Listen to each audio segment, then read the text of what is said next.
Broadcasting from Silicon Valley, California, this is Conversations with Jennylyn.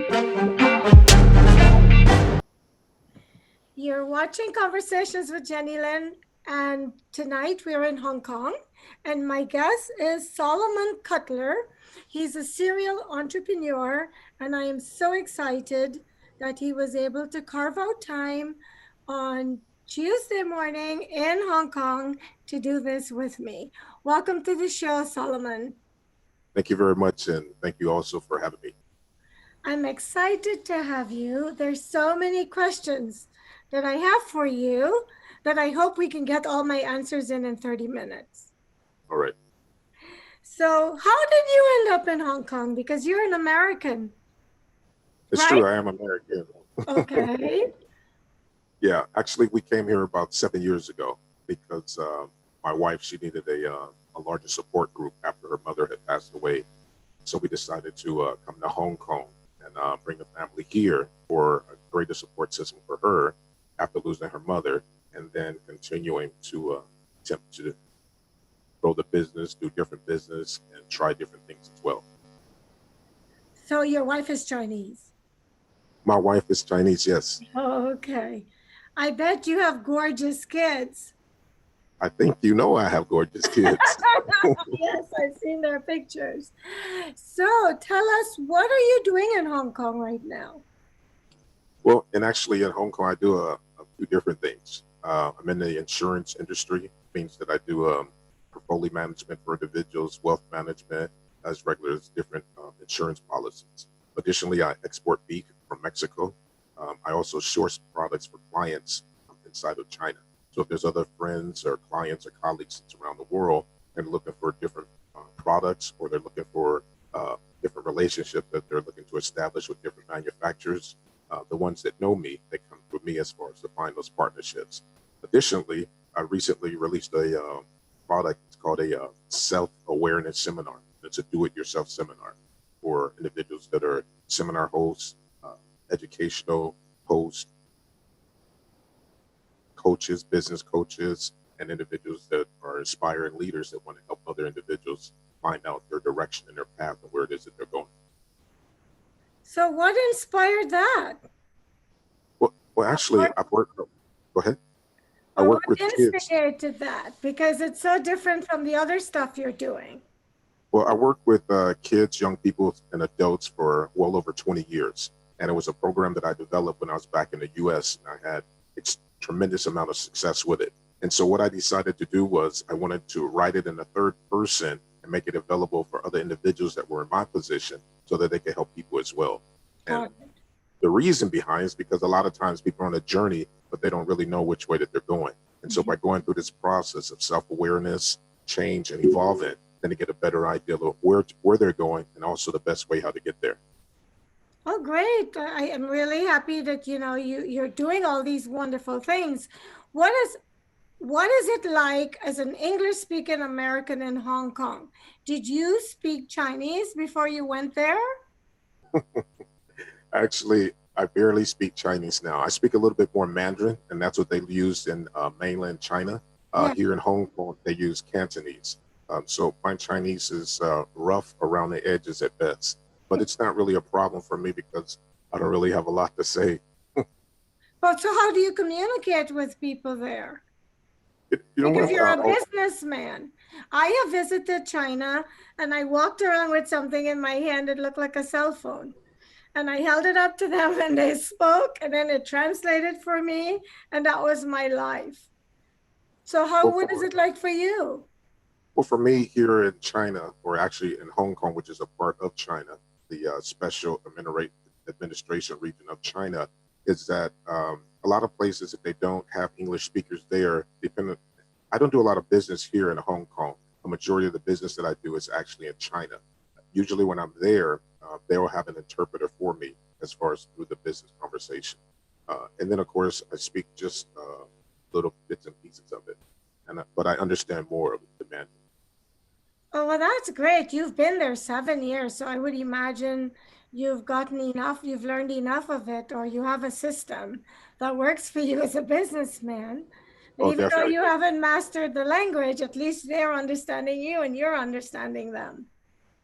When it comes to doing business with any culture, the majority of what needs to be accomplished is understanding the culture, understanding the mannerisms, and understanding the environment and how they actually do business. So the language is almost secondary to the understanding and appreciation and the respect for the culture. It takes you light years ahead of where others are when they come in thinking that because they have a little bit of money, that they can do and say whatever it is they want. So for me, the biggest part, the best part, was learning the culture, understanding the culture, appreciating the culture, and developing key relationships as well. So in China, do they have a lot of Africans living there? Actually, in Guangzhou, which is one of the large ports in China that a lot of goods are shipped from China to different portions of Africa, they have a lot of different Africans there. So you have Africans there that are from Nigeria, Uganda, and other places in Africa, and they're utilizing that port. So in that port there's a lot of individuals that are directly from Africa that are there. Yeah. And which part of China did you say that was, Guangzhou? Yeah, Guangzhou. I've been there. Hey, you said it very well also. I've gone there more than once, but I don't remember seeing any Black people there. I thought I was the only one. Oh, really? Yeah, Really? so that's why I wanted to ask you, do you stand out in Hong Kong? Because I've never gone to Hong Kong, so I don't know. Well, pretty much wherever I go, I kind of stand out only because I'm just not the average sized person that's around. So because of my size, I tend to stand out more as well. But mostly because of my smile, not necessarily because of my size. So nobody dare mess with you, I can tell. Of course not. I'm a man of peace. No one has any problems with me. So I know that you're living in Hong Kong, but you're an American. So I must ask you, have you noticed, because the rest of the world is very involved in our political climate. Like I see things that people are posting around the world on Facebook about our elections. Are you experiencing any of that in Hong Kong? You know what? People are always talking about the U.S., not just because of the recent election, but also because of the U.S.'s view as far as on China and the U.S.'s view, especially on Hong Kong, especially when we have the protests and the different things going on here. So there's always an influx of information that comes in. The difference is that living here, you see the actual truth of what's going on in the two worlds. Being able to come from the U.S. and live here in Hong Kong, of course, I see what different portions of truth are actually coming over this way. Because a lot of times it's just bits and pieces of truth. It's not the entire truth or the situation that's going on. One time I saw a piece of news from the U.S. that said there was tanks rolling through the streets in Hong Kong, and that never existed.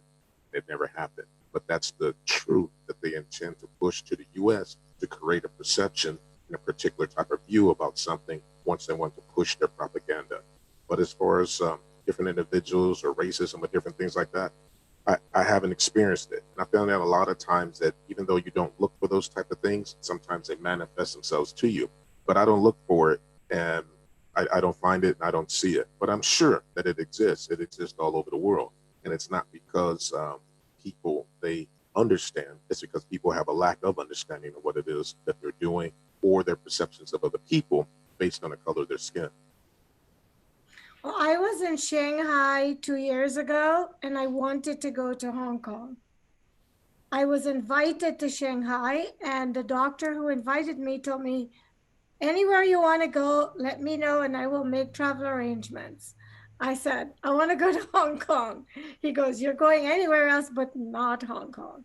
So apparently, even Chinese people believed at that time that it wasn't safe to be in Hong Kong. Oh, no, it's true. When they had the protests and they had the different demonstrations going on, it Yeah. was a very uncomfortable and it was a very intense environment. And there was a lot of things that was going on was definitely true with regards to the protests and the individuals here attacking the police or different things that they were doing to try to distract the government or make Hong Kong seem like it's something other than what it is. But yeah, so definitely it was an uncomfortable time from the outside looking in and also from the inside looking out as well. It was definitely. Well, I know you've made reference to your size, and so you stand out for that. even though you're that size, I don't want to ask you any questions that will get you in trouble. I'll try. I'll try not to let you get me in trouble. So if I ask you and you think it's a question that may have ramifications, although no one in China watches my show, I'm going to ask you what is it like living in a communist country when you've come from a country that's supposed to be democratic? Yeah. Well, the thing is that what a lot of people don't know is that Hong Kong is different as far as in China, and so that means that they have sort of a democratic rule as far as in the country. Understanding that while you're here, you still have the same pretty much rights that you would have in the U.S. The only thing that recently changed here in Hong Kong is the national law, which means that people can't say things that are derogatory or considered against the government, only because that it's not something that's allowed. Previously, that was only something that was upheld as far as in China. Here, although individuals say that they don't have their rights or that their rights are infringed upon, it's not true, because once this was under colonial rule, they had less rights, they had less opportunity, and they had less opportunities as far as to advance as well. And so since the handover from the British rule to Hong Kong, although people say it's not good, it's just as good or it's even better. And I'm saying that from an insider looking in as an outsider, only because that they do have the right as far as to choose who they want inside of their different political offices. They do have the right to choose what it is they want to say, as long as, of course, it's not damaging or interpreted being damaging as far as to the government of Hong Kong, or something that's nationally considered to be a threat to Hong Kong or to China as well. So Hong Kong is the special administration region of China. So it still is China, but there's a border that separates Hong Kong from China. And as far as being a foreigner here and experiencing something that was different, odd, or peculiar, I didn't see it and I don't feel it. So if you were living here, you would notice the difference as far as if you were there, except for everybody, of course, is Chinese here. A majority of the population, of course, is. But besides that, if you lived here, you wouldn't know the difference. You wake up every morning if you wanted to, go to the store, go exercise, walk on the seaside, and enjoy the liberties the same as you have inside of the U.S. So when you say a communist country, it is a part of China, but it actually, there's two systems under one country. And that's a lot of times where individuals, they have sort of a mental block in understanding how it is that China rules the two countries under one system. But Hong Kong has flourished as a portion of China over the years and continues to do so because of the management system that they actually have and that they allow, because it's a financial hotspot actually of the world. Oh, that's really awesome. So when you and your wife and your children are walking in the street, I bet you're a sight for sore eyes. What kind of reaction do you get from people? But definitely people stare, definitely people look. But the thing is that I don't attribute that necessarily to racism. I attribute that more to ignorance. And if people, they can only understand and appreciate what they know. But if individuals aren't willing to go outside of their comfort zone, it's something that they will never know. And the thing is that being able to find someone that you want to fall in love with, spend your entire life with, a lot of times people, they don't get that satisfaction or that enjoyment.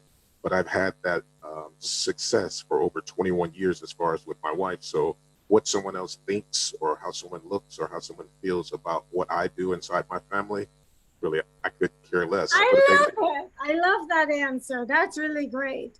Well, because, I think that in the world, people's minds are trained to think stereotypes, boxes, what they consider normal. So anytime you deviate from what is quote unquote norm, you get different reactions from people. And like you said, they stare or they have some comment to make. But I admire people like you because I'm a lot like you. I do what I want to do. As long as I'm not breaking the laws, I am not a box girl. I'm not a circle girl. I am me. And as long as it doesn't say what I'm doing is wrong, I'm doing it because this is my life. So I really respect that you have done that. Congratulations. I appreciate it. Thank you. So what have you found to be most challenging, if anything, living in Hong Kong? I mean, the most challenging thing is that it's different. I was born in Hawaii. When I was younger, we lived in Chicago, and then after that, in Los Angeles, Venice, and Santa Monica. And the entire thing is that when I was growing up, we were very poor. And so there's different times that we lived in cars. There's times when we slept in low-end budget hotels, and it was very difficult. But now because that financial portion has changed significantly, it's different. So my lifestyle is different than that I'm able to provide for my children. And so it's very good. The thing is that being able to be in a financial position to where I'm able to provide for my family at a different level than what I grew up in, it's great. Were you born into a military family? So actually, my father was in the military, but See? my father and my mother, they didn't stay together. And so therefore, it was my mother raising 4 boys on her own.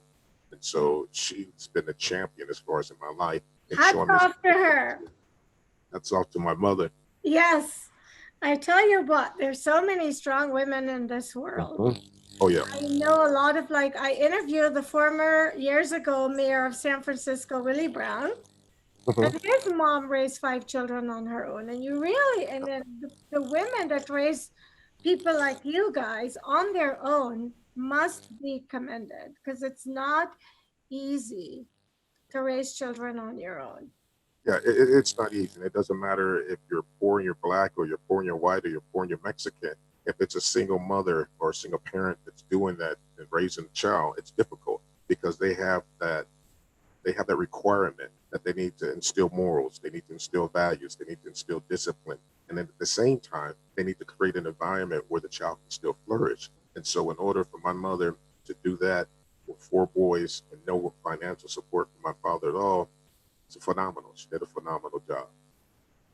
Are you in touch with him now? Of course. I talk to my mother every week. No, I don't mean your mother. I was asking about your dad. Oh, no. I've only seen him 3 times in my life. And from the last time that I've heard through another source, he'd already passed away several years ago. But I never had a relationship with him. I never knew him or anything. So when he lived, he was a stranger. And then once he died, he continued being a stranger, a person that I never knew. Well, also hats off to you that you have made a success of your life. You know? Oh, yeah. Well, that's because of my mother. My mother taught me certain financial skills, although that she didn't possess, because of the methodology that she utilized and that she stressed. I learned and I acquired and picked up, and then also take to the next level. And so I have a very keen understanding of money, of finances, of how to do things, and also to be frugal with the money, and understanding that money's not free. Money doesn't grow on trees. And if you want it, you need to work hard, and you need to make sure you do the right things in order to make sure it lasts. Wait, it doesn't grow on trees? No wonder I keep shaking that tree in my backyard and nothing is falling. It's like a habit. Well, like I said, congratulations that you have made a success of your life. How about your siblings? Oh, yeah. All my brothers are doing good. They're all doing good. One brother, he's into music production and also singing, also doing different artworks. Another brother, he's a respiratory therapist. And then my other brother, he's been into a Mattel corporate world for forever. And I ask you this question because your story is very much in sync with why I do this show. Because I really want people from a lesser socioeconomic background to know that you can almost do anything you want to. Possible. You also have to set your goals realistically, because if you want to go to the moon without a spaceship, it ain't gonna happen. So you can't say you can get anything you want, but we can accomplish most things if we have realistic goals and we work consistently. And so I thank you for sharing your story, and I'm really hoping this segment will inspire someone who may be questioning because they have a similar situation to the one you were raised in. And you know, now with COVID, we're all sort of like, we don't know what normal is anymore. Like I woke up today and I'm like, well, I need to train my mind to think that every day I'm setting a new norm, because nothing is the way that it used to be. And so we all just have to adapt until we figure out what the new norm is. But in the United States, as I'm sure you're aware, there's so many moving pieces. Would you want to be here now? You know what? Because how we live our lives and how it is that we do our daily business, it doesn't matter where it is that we live, everything is going to continue to move in a certain direction. There's a certain uh, internal culture that we've established for my kids and for my family. So it doesn't matter where we live, everything would still be pretty much the same. I don't see that it would be any other change at all. I mean, we'd still go to school if there was school. If not, then they would go to school online. Uh, I would still go to work. And if I couldn't go to work inside with someone, then of course we'd meet over Zoom and we'd continue to do business as normal. So, and then a lot of times individuals are waiting for COVID to end before they start something. And a lot of times I stress to individuals that opportunity does not come when it's convenient. Opportunity comes at all times, but in the event that you're not in the right place to receive it, you're going to always miss it. And so people that are waiting, they're waiting for the wrong reasons. They need to start doing whatever they're going to do right now. But if I was living in the US, I'm living here, it'd be the same. Well, you have come from a family where you were raised with a mother, and she had three other boys in addition to yourself to raise. And you mentioned a successful family to me. What message do you have for someone, either in a similar situation to yours, or just someone who doubts themselves because of their socioeconomic background? I've spoken with several people who said, well, my parents weren't wealthy, and I wasn't born with a silver spoon or a gold, whatever. What is your message for that person? Well, my message to that person would be to believe in yourself, believe in a course that you sense that you're directed to travel, be disciplined in what it is that you want to do, set your goals realistically, have milestones that you're looking to hit as soon as you possibly can, get a mentor, but do something that you believe in has worthwhile, that's going to benefit you and ultimately benefit someone else. And don't stop at the first 100 no's. Keep going, regardless of what it is you have to do. Keep going, and then just never stop, because it's going to be worth it at the end. And like I said, where's times we were sleeping in the cars, living in low budget motels, but because of my persistence, because of my diligence, and because of my ability to stick to something that I started, I actually created the life that I wanted to live. And I can provide a lifestyle for my family that I'm extremely proud of. So don't ever stop, believe in yourself. Don't look at other people and see what they're doing, but always keep your track. Always look at what you're doing as far as keeping you on track, and only be in competition with yourself. I like that. Thank you. When did you ever feel, if ever, I don't know if I'm going to be able to do this, because you said don't stop at the nose. And I'm just like you. I go past the nose and I start heading toward the eyes. I believe if you tell me something can't be done, that I have the ability to show you how it can. And I've Exactly. often succeeded at doing this. When did you ever feel, you know what, I'm tired of them telling me no, I'm tired of getting doors closed in my face? Did you ever? Without a doubt. I mean, there's several times, not just before, but even now, I think that some of the different new projects that I undertake, that maybe it's not possible. But the thing is that I made a decision when I was 11 years old that I wasn't going to let gang violence, drive-by shooting, street drug sales, teenage pregnancy make a determination on where I would go with my life. So at 11 years old, I had already made a decision on the road that I was committed to. So it didn't matter what happened. If I made it through that type of adversity and I overcame those type of obstacles that statistically said that I was supposed to be incarcerated, jail, or strung out on drugs, then there's absolutely no limit to what it is I can do. And it doesn't matter what anyone else says, because I have the final say so on my life. And like I said, it's all because of my mindset, where it is that I determined that I was going to go. No one's going to determine where it is I'm going to go or how far I'm going to go. I left that strictly up to me. What drives you? Well, you know what?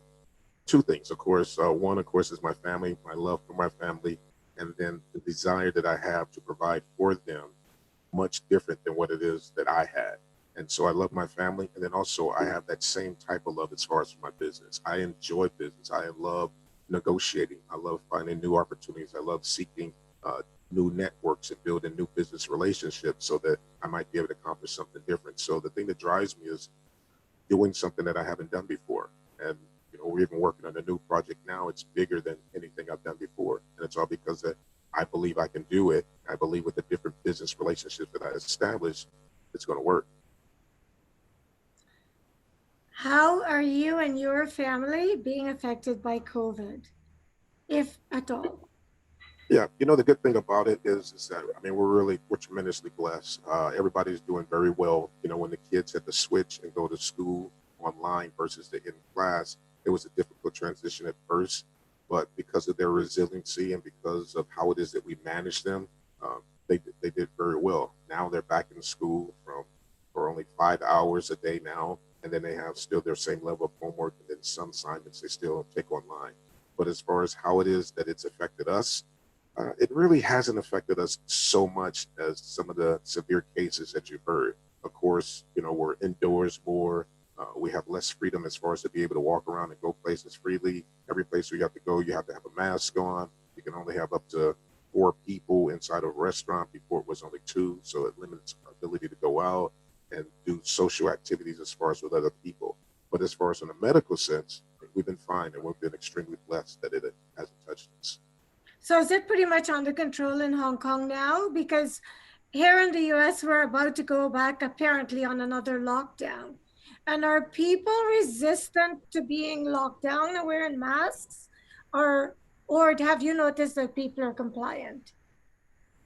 Definitely, people are not compliant here. And then recently, there's been a surge. So yesterday, I think we had 60 cases new, and then the day before that, we had 30 cases, and before that, we had 60 more cases. So right now, it appears that another Wow. wave is coming back here in Hong Kong, and of course, that's going to affect the school. When you talk about resistance, there's definitely resistance. People that come back from another country or come back from traveling or are here, and they go through a testing, they're given a ban. And the ban says that they're supposed to stay in their house for 14 days to be quarantined. But those people are actually out and about doing whatever it is they want. Some of them not even wearing a mask. So it's very detrimental. It's very harmful to the people that's trying to be safe. And so there is a resistance.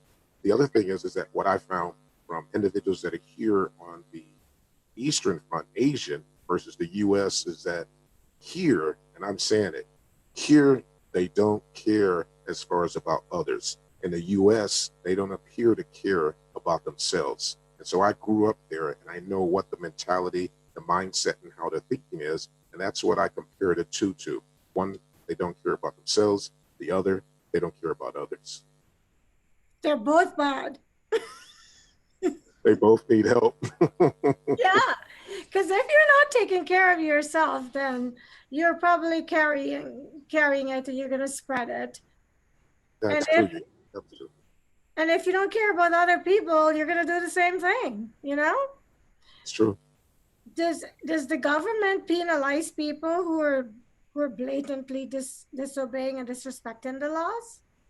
Yeah, they at the very onset of it, they were giving out tickets to individuals that were breaking the social distancing laws. And they were going into restaurants, and they were actually giving people tickets. I haven't heard that that has been continuing, but I think it's going to start back up only because of the recent cases. And the director of medicine here in Hong Kong says that he thinks it's going to increase severely next month in December. So there No. might be another wave that's coming. Here in the US, it is being said by some news sources, and I think I heard our president say this as well, that this virus was created at a lab in Wuhan. Have Yeah, you guys heard that in China? yeah, definitely. That's been the news that's been consistent that happened, that the initial case was contracted inside of Wuhan, inside of China. If it's true or if it's not true, I don't know. But because of the different communication that we see a plethora of on TV, I'm thinking that it definitely initiated there. And just the way it was handled in the US and even on China's side, of course, things didn't go well and it just got way out of control. Well, I'm just hoping that soon we can get it under control, because here in the US, between that and our political climate, it's like sitting on pins and needles, it's very uneasy. And Right. I'm just waiting for all of it to calm down, and hopefully next year things are going to be better for everybody. Yeah, definitely. That's the hope. We are almost out of time. What haven't I asked you that you want to make sure you leave with my viewers? If you get an opportunity or chance, if you're a seminar host, if you're a educational speaker, if you're a motivational leader, if you're an aspiring leader, and you haven't checked out the PACE program yet, make sure you hit my website at www.stepupthepace.com and at least check out the program. We got some exciting stuff going on. It's a comprehensive program, and it's a complete seminar inside of a box. So don't wait for COVID-19 to pass. Start building utilizing some different tools that's available to you now. Solomon, I am so grateful to you that you were able to accommodate me. I know we have a huge time difference, but I've really enjoyed this with you, and I'm hoping someone listening to this who wants to move to China, Hong Kong, will hear how much fun you're having there, and if they have any doubts, that they'll be encouraged to go, Every time I've gone to China, I've decided I want to go back there to live. And I've always been told, you can't do that. You come here as a VIP. It's not going to be the same if you come to live. So listening to you, I think I would have fun living there. I'm sure you would. And also you have a standing invitation. You're welcome to come to Hong Kong and visit as well. You better believe I'm going to take you up on that when it's safe to travel. I've always wanted to go there, but it was never the right time. So now I have you there. I will definitely love to go and see you and your family. Please, you're welcome to come. Well, I'm about to go to bed and you're about to start your day. So have a wonderful day, and thank you so much for doing this. Thank you again, and I appreciate you having me. It was definitely a joy to speak to you. I'll get to know you more. Thank you. And thank you for watching Conversations with Jennylyn. When a conversation is all you need to be inspired, and I am certain that Solomon has inspired you. And I will see you next time.